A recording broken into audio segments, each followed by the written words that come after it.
మొన్న ఎలక్షన్ రోజు కూడా ఫస్ట్ డే ఎలక్షన్లో మేము బయటనే ఉన్నాం.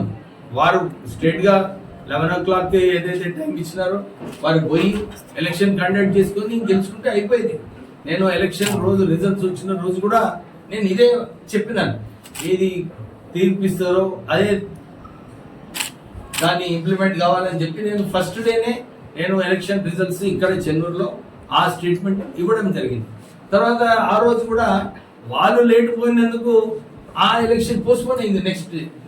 నెక్స్ట్ డే కూడా మేమందరం కూడా శాంతియుతంగా నా ఎంపీ సాబు నేను ఇద్దరం కూడా కోఆప్షన్ మెంబర్స్, మేము పోవాలి, ఓటు ఇవ్వడానికి వెళ్ళాలి, మేము పోతున్నాం. మమ్మల్ని ఎందుకు అడ్డుకున్నారు నాకు అర్థం కాలేదు. నిజంగానే అక్కడ ప్రాబ్లం ఏముందంటే టీఆర్ఎస్ సిబిఐ ఎవరు చైర్మన్ కావాలి, ఎవరు వైస్ చైర్మన్ కావాలి, వాళ్ళ గొడవలు వాళ్ళకు ఉన్నాయి.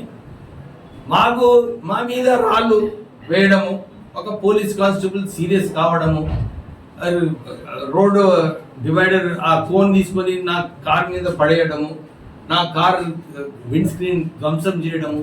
అవసరం ఏముండే? యాక్చువల్లీ అక్కడ ఇష్యూనే లేకుండే. ఎవరైతే ఓటుకి హక్కు ఉన్నదో వాళ్ళు మీకు అందరు కూడా తెలుసు.